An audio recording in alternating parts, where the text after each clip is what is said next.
any of you have seen this, but I've collaborated on a few projects with Tanya Davis, and one of them was actually a video poem called How to Be Alone. And thanks. And it was really out of that particular project that I thought, wow, we should continue to collaborate. And I had this idea that she would make a great central character in a feature film, and she would do all the music, and I would write the script and do animation. And so I set out to write the script. But of course I had to come up with a character that she would be able to perform, somebody who was a musician and somebody who she could relate to, and the character wasn't too far away from her actual character. She had never acted before, ever. And although I think performers are used to getting up in front of crowds and kind of pulling out something that is authentically who they are, and an audience can connect to, I had no idea she would be as amazing as she is. And she did such a wonderful job. She really did. And in music, so that collaboration then brought this together. And then tell me more about the story and some of the character you created, some of the themes that she struggled with in her journey to figure out what she wanted to do for herself. Sure. Well, I had to, so yeah, actually I'll continue on because I created a character who's a musician, but I wanted to come up with a struggle that she was going through. And it was a struggle that is, the film is not autobiographically me, but it was definitely something that I went through in my 30s as an artist, wanting to make my art, but also feeling like, an ambivalence towards having a kid, having a child. And so and it's something that I actually don't see very often. I feel like all happy endings tend to end up with a pregnancy and everybody's really happy.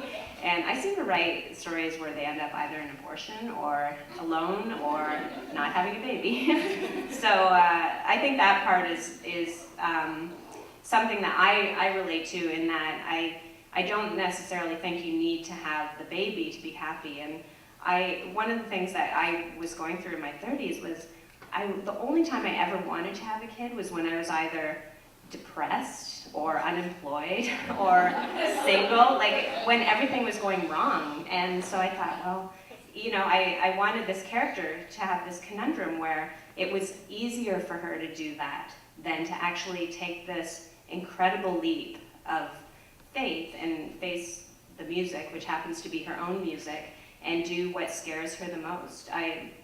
There's also this thread of animation through the film, which is actually a fable about her heart. And I had this epiphany a few years ago, because when I was a kid and I wanted to say something in class, my heart would start to beat, and I'd get really nervous, and sometimes I was really shy as a kid, and then I just wouldn't do anything. And I remember thinking, oh, actually we're supposed to move towards the heartbeat. We're supposed to move towards the things that scare us the most, because they're what mean the most to us. And so that was another theme that I thread into the film. Well, I think for a lot of people here, and especially filmmakers, I think that's why, for me too, it touched me personally in that journey, that leap of faith that you have to make. And did that come, you said you struggled with it, but did it come at age 12? What were you planning on being at age 12? When I was 12, my dad gave me a Super 8 camera. It was around the time when Super 8, he hadn't been taking Super 8 movies anymore, and it was, he had a video camera, and it was that generation now. And he said, yeah, you can have it. And there was actually a roll of unshot film in it. And at that time, with Kodachrome, you actually paid for the film, and then you paid for the developing ahead of time, so you just send it away, and they would send it back. So I shot out that film. I still have the film from that time. And it was, everybody can relate to going to their first film in a movie theater and how magical that is. And I'm convinced that that's why filmmakers become filmmakers, because of that transformative experience. But looking at the film that I shot was pure magic. And after that point on, all of my allowance money or babysitting money went to buying these little cartridges of Kodachrome film. And I did that all through the time. So I do think there is something to the time of life when we weren't necessarily guided by school or parents, and we just did the things that we loved to do purely for the love of it. True pleasure. Yep. Yeah, exactly. So everybody should think about what they loved when they were 12, and then you'll have eternal happiness. I think the world would be a better place. Yeah, I think so, yeah. So, and tell me more about the animation. I know you said before that you're an artist first, and then you express that in different modes, whether it's film or animation or in another life, music perhaps. And can you talk a little bit about that, Fred? Yeah, sure. It's funny, when I was a kid, I hated cartoons. I was one of the only kids who didn't want to watch cartoons on Saturday morning, which is funny. I only wanted the live action stuff. So it's interesting, I do a lot of animation now. But I can tell you a little bit how I got into animation, because I think it relates to being a filmmaker and my career as a filmmaker. I made, before this, 2 feature films, and fairly close together, Parsley Days and Love That Boy. And then I tried to make a 3rd feature film right after Love That Boy, and raise money for it, and it was really hard to get off the ground, and we had a lot of, a lot of trials along the way that prevented us from eventually making this film. So I got really frustrated with the film industry, and I thought, God, I was starting to feel like making a feature film was equivalent to winning a lottery, which just did not feel right. I just wanted to make stuff. So I ended up teaching myself how to do animation because it was cheap.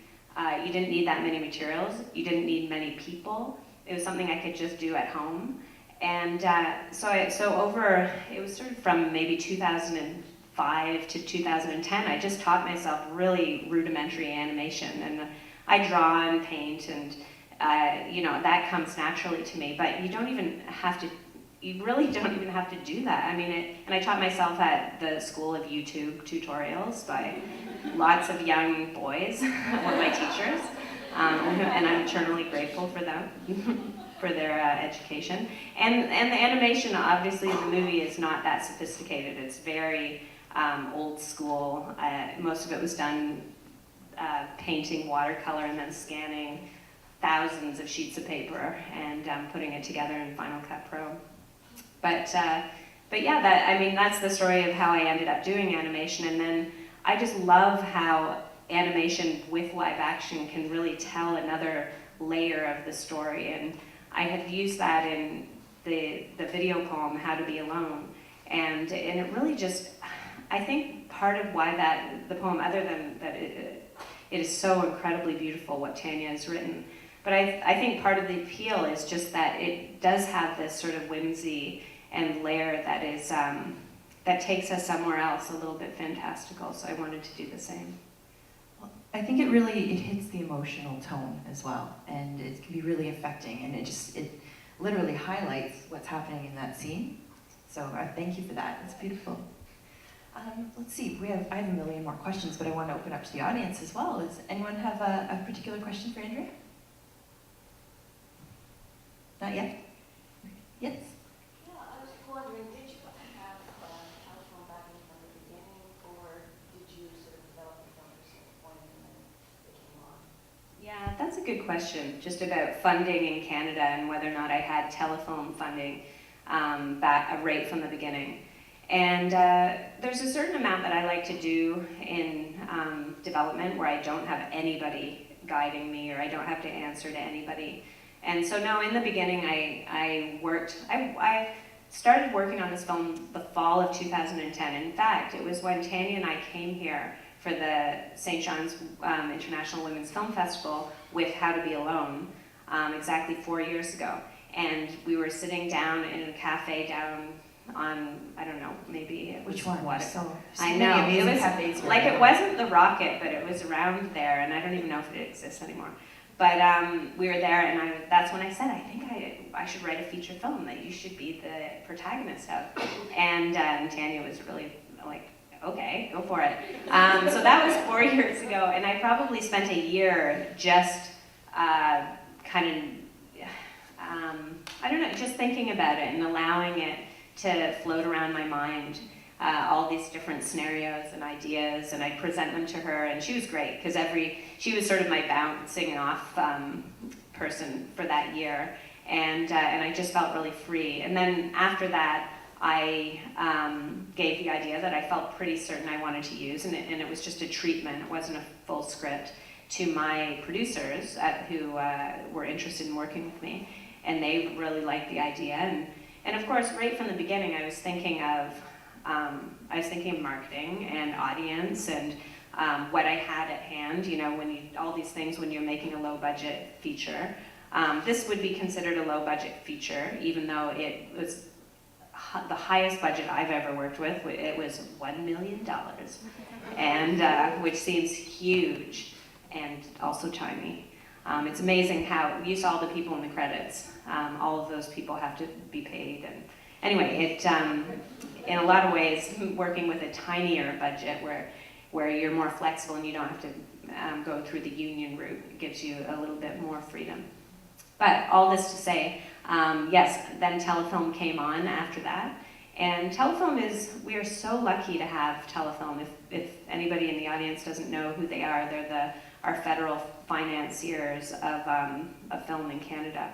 And so literally a little bit of everybody's tax dollars will go to keeping this an incredible cultural institution alive and getting Canadian stories out to the world.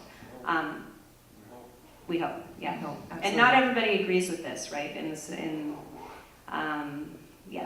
Not everybody agrees. So, but we're lucky for now, and I'm eternally grateful that it exists. So, yeah. Well, I know that the film is coming out soon, actually. I think Mongo said it's coming out November 21st to the public. Yeah, it'll first be, so our distributor for this film, they had a little animation at the beginning, is Mongrel Media, who has been very supportive of my work, and they distributed my first 2 films. They are releasing, I believe, in Toronto and Halifax first, and then after that there'll be a staggered sort of rollout across Canada.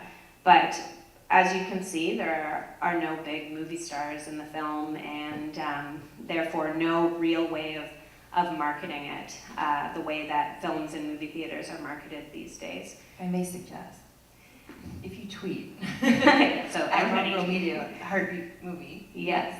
You saw earlier as well the Ion Canada community tweeting about what you love about the film. So if you're on social media, definitely. I mean, that's one way that we can help get it in more theaters, bring it back here, of course, and more people can see it. If you really enjoyed the film, I highly suggest you do it. So. Yeah, that's great, Lindsay.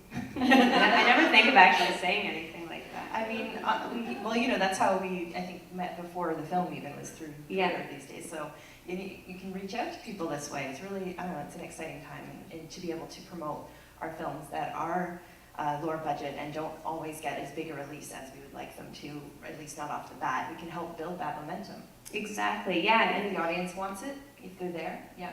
And the interesting thing about this film is Tanya and I, because we have collaborated on something before, and How to Be Alone was really far-reaching, then I can use that as a jumping-off point to try and access people and publicize through those channels.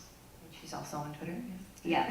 Yeah. And I should actually just take a moment to say how Tanya, like, I know everybody must agree she did an incredible job, but yeah, I feel like we should give her a hand.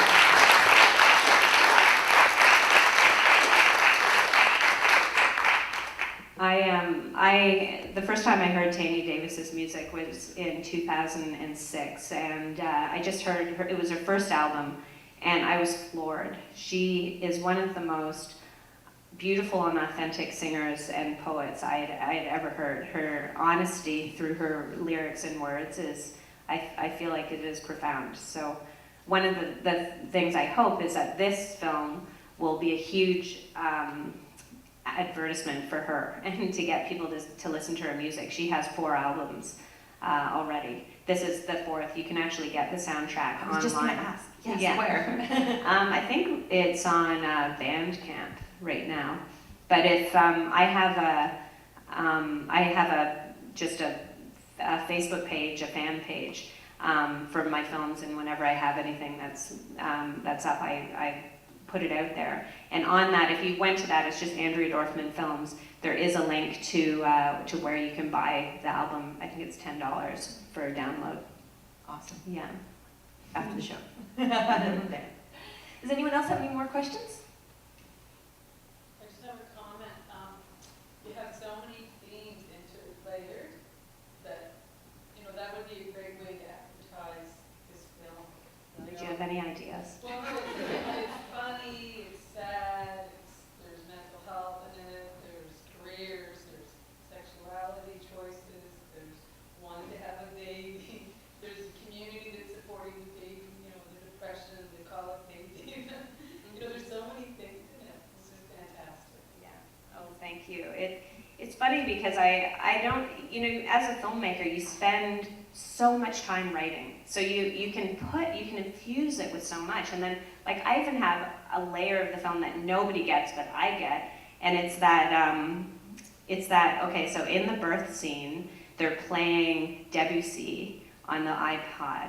And then, and the midwife is there. Arlo, who says he's like, I would never put a woman through being with me, then he learns the same song later on, and then they sit next to each other when they're playing at the final performance.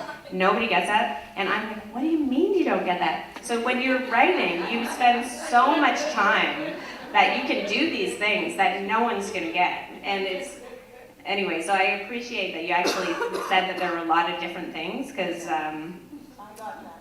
no way, really? I should have like a prize for somebody. What's the love story of the film? Like, I saw them sitting together at the end, and I realized this time that it was the midwife, but I missed the music aspect, so many layers, it's true. What was one of the best days on set for you? I was wondering if there were one or two that pop out in your mind. yeah, it's when you're directing a film with a big film crew, every single day you feel you're just on 11 all the time. Your adrenaline is rushing, and there's so many people around, and there's so many personalities. Like, when I look back at it, it actually just feels like a dream. And you also feel really charged and positive and grateful that all these people are coming together. I would say not a single day, and I'm not just saying this to be sort of like cheesy and positive, but not a single day went by when I wasn't blown away by something that somebody on the set would contribute. I was working with an incredibly talented group of people who each one of them was contributing like their best work. And so I would turn around and I would see something. When you're the director, you work with, for example, the production designer to come up with a look, but you're not looking at every single paint stroke they might make on every single prop and wall that is being presented. So sometimes I would get to set and I'd have a general idea what it would look like, and then I would just be completely blown away by, that was Kevin Lewis, who is an amazing talent. He's the production designer who also did all the original artwork that the character of Ben was supposedly painting. I was working with another amazing talent who is Stephanie Biron, who's a cinematographer. I don't know if any of you know how exceptional and unusual it is to have a women cinematographer on a film. And she and I had actually worked together 10 years ago on a documentary called Sluts, where we traveled across North America interviewing women and girls who had been labeled the slut of their class, and between the ages of 18 and 80. So it was incredible how the story was so almost exactly the same, what that type of bullying that they went through. But we wanted a female cinematographer, and at the time, I mean, I was actually doing cinematography myself, but I didn't know very many people. So we did a reach out, and somebody, a friend of a friend of a friend, introduced me to her, and she's gone on to be one of Canada's, I think, most talented cinematographers. She's a true artist. So working with her was such an amazing collaboration. Personal favorite days, though, just getting back to the question, Lindsay, is I would say when we went out to Fisherman's Reserve, which was out where that the little fish shacks and the wharf was. And the reason why it's that classic example of when the weather is terrible, you have a great time. It was the standout day. It was the one day that there was probably a hurricane way off in the ocean, but we needed it to be okay. That there's only one day we could shoot there, and then it just rained and it was gale force winds the whole day. So we were kind of in and out of shooting outside, making it work. But it was just one of those days where everybody really pulled together and made it happen. That's fantastic. Mm-hmm. It sounds like the kind of day we might have later on. So. Yeah. So, well, thank you very much. Did you have a question? Oh, do we have more? Were there any outtakes? Were there any outtakes? Oh yeah, that's a good question. I've always wanted to make a bloopers reel for this, and I haven't yet, but yeah, there are lots of outtakes. And one of the outtakes that should have been an outtake was me coming in and dancing at the end. And the reason why I'm not like, oh yeah, I want to be in the film, what happened was none of the kids would dance. So then I turned on the music really loud and got into the crowd and started dancing with them and jumping up and down and then to get them dancing. And then my editor, as a joke, without me knowing, put it in the film, in the credits. So that's why that's there. That should be an outtake. I love your editor too, yeah, absolutely. Well, thank you very much, Andrea, for being here today with us, and we look forward to sharing the word and letting more people see this film. So thank you again. Thank you, Lindsay. Great question.